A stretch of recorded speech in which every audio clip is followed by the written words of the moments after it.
जैन साथियों, झारखंड में झारखंड कर्मचारी चयन आयोग के द्वारा अभी इंटरमीडिएट लेवल का एक वैकेंसी आई है, जो पहले 2022 में भी आई थी, बट हाईकोर्ट के माध्यम से उनको रद्द किया गया था और कहा जाए तो रद्द हो गई। फिर से वैकेंसी आई है, तो झारखंड इंटरमीडिएट स्तर संयुक्त प्रतियोगिता परीक्षा 2023 आई है और इसका विज्ञापन संख्या देखिए 15/2023 है और ये निम्न वर्गीय लिपिक पदों के लिए है। तो ये एक सुनहरा अवसर है साथियों, आप लोग अच्छे से तैयारी शुरू कर दीजिए। तो यहाँ आज मैं जो कर्मचारी चयन आयोग के माध्यम से निम्न वर्गीय लिपिक परीक्षा जो होने वाली है उसके संदर्भ में कुछ चर्चा करना चाहूंगा। खासकर यहाँ नागपुरी पेपर जो सिलेबस में है आपका, उसके संदर्भ में।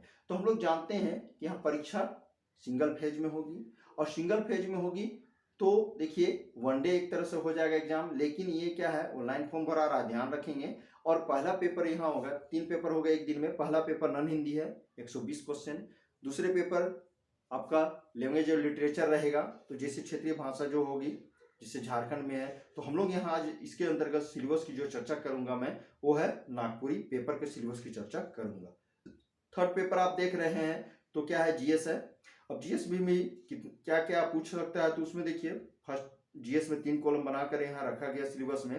30 क्वेश्चन जीएस से रहेगा, 50 question special, 40 question special Jharkhand से रहेगा, 50 क्वेश्चन आपका कंप्यूटर से रहेगा।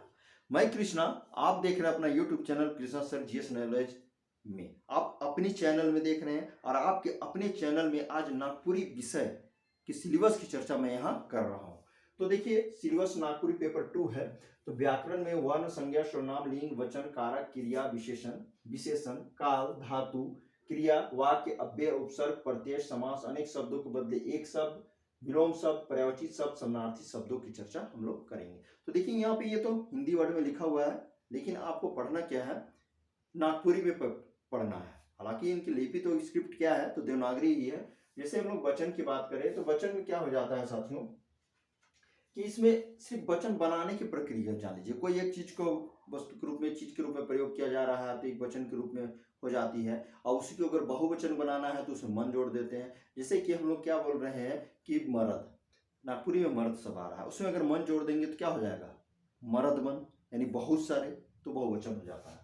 अब यहाँ समानार्थी शब्दों के बदले, यानी समानार्थी शब्द है, और इसके बदले हम लोग देखें अनेक शब्दों के बदले एक शब्द, यानी बहुत सारा शब्द है लेकिन उसका एक ही शब्द, एक ही वर्ड आना चाहिए।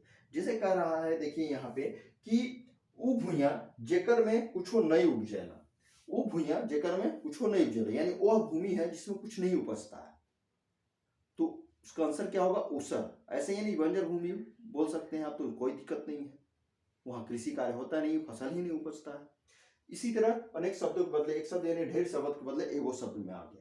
अब चलिए हम लोग यहाँ साहित्य की बात करिए, तो व्याकरण की चर्चा कर रहे थे। साहित्य में हम लोग 3 कलम देखेंगे, क ख ग। क में देखेंगे नागपुरी लोक साहित्य, लोकगीत, लोक कथा, बुझवल, कहावत और मुहावरे। ये आपको पढ़ना है ना इसमें साहित्य में, क में।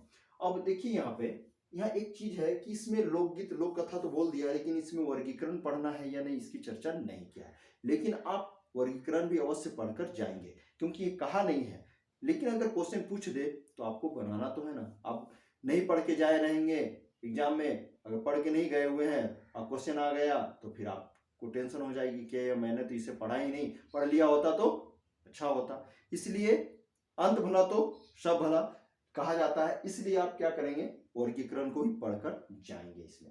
और फिर तो आगे है बुझवल, कहावत, मुहावरे, जिससे कि आप जानते ही हैं। लोकगीत में देखिए फगुआ, डमकच, अंगनई, मर्दानी झूमर, बंगला झूमर, उदासी, पावस, लहुसा, झूमटा, ये इंपॉर्टेंट है। ये गीत है यहाँ के जो क्षेत्रीय कहा जाए, हमारी अपनी झारखंडी भाषाओं में, खासकर नागपुरी में जो गीत गाई जाती है उसके संदर्भ में है। और देखिए फगुआ गीत क्या है कि माघ महीना ये श्री पंचमी से शुरू होकर रामनवमी तक चलती है, और कहा जाए इसमें अनेक राग रागनी की गीत होती है। फगुआ के बीच बीच में जब गीत चलती है, राग आती है, तो दूसरे गीत और रागनी के भी इसमें गीत प्राप्त होता है। यही कारण है कि इसमें गीतों की संख्या बहुत हो जाती है, इसलिए आप देखेंगे इसे कि पचरंगी फगुआ गीत के रूप में इसे भी जाना जाता है। अब पावस की बात करें, यहाँ बहुत सारी सभी को चर्चा नहीं करना चाहूंगा मैं, लेकिन कुछ चीज को चर्चा करूंगा जिसमें एक पावस है। पावस बहुत सारा होता है कि आखिर है क्या। तो देखिए गर्मी के अंतिम समय में, गर्मी महीना जब अंतिम हो जाती है और बरसात शुरुआत होती है, उसमें मौसम बहुत उमस सा होता है, बादल छाया हुआ रहती है और कहीं कहीं छीटा कहीं रिमझिम सा बारिश भी होती है। और इस तरफ देखेंगे नदियां भी सूखी रहती है, चूंकि गर्मी रहती है तो सूखी हुई रहती है। ऐसे में पूरे वातावरण उमस टाइप का हो जाता है। तो यहाँ पर पावस गीत इसी समय गाए जाते हैं। हालांकि बादल आप देखेंगे छाए रहते हैं आकाश में, रिमझिम सी बारिश भी होती है, उस समय सूखी धरती को भिगोने के लिए काफी हो जाती है। चूंकि इसी समय पावस गीत को क्या किया जाता है, गाया जाता है। तो ये तो हम लोग देख रहे हैं लोकगीत में, ऐसे ही मैं एक चर्चा आपके सामने कर दिया हूं। अब देखिए लोक कथा से बात करें तो देखिए बनहरनी का बेटा, बुधु भंडारी, भाई बहन और बाल्मीकि रानी। अभी देखिए बनहरनी का बेटा का ऐसे मैं सीजीएल परीक्षा में आपके लिए चर्चा कर चुका हूं काफी, और जो ग्रेजुएट लेवल में है बाल्मीकि रानी की भी चर्चा मैं कर चुका हूं। इसमें पूरी तरह से विश्लेषण कर चुका हूं। आप चाहे तो उसे मेरे यूट्यूब चैनल में कृष्णा सर जीएस नॉलेज में जाकर देख सकते हैं, और मैं नागपुरी का स्पेशल प्लेलिस्ट ही बना दिया हूं, तो उसमें आप देख सकते हैं।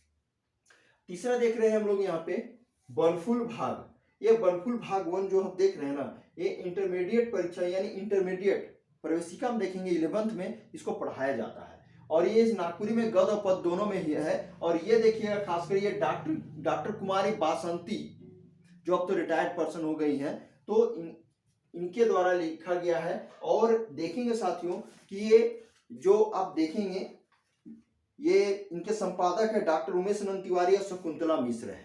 हालांकि इनका प्रधान संपादक जो डॉक्टर कुमारी बासंती का है, उन्हीं का लिखा हुआ है। और ये इंटरमीडिएट में चलती है, 11th में ये बुक चलती है। चाहे तो आप जाकर मार्केट में से खरीद सकते हैं और इसे कर सकते हैं। इसमें जो कहानी वगैरह है गद्य पद दोनों रूप में दिया हुआ है, कविता के रूप में, बहुत मजेदार है। और डॉक्टर कुमारी बासंती जैसे कि आप जानते हैं रांची विश्वविद्यालय रांची में जो जनजातीय क्षेत्रीय भाषा विभाग है, वहाँ नागपुरी के एचओडी भी रही हैं, तो अब तो रिटायर पर्सन हो गई हैं। तो उन्हीं के द्वारा लिखा हुआ ये बनफुल भाग है। तो साथियों ये सिलेबस आपके परीक्षा के लिए जानकारी के लिए काफी उपयुक्त है। आप इसे देखेंगे इस वीडियो को बार बार, और वीडियो को लाइक भी करें, शेयर भी करें, और इसे सब्सक्राइब अवश्य करेंगे। तब तक के लिए साथियों, अगले वीडियो तक के लिए जय हिंद।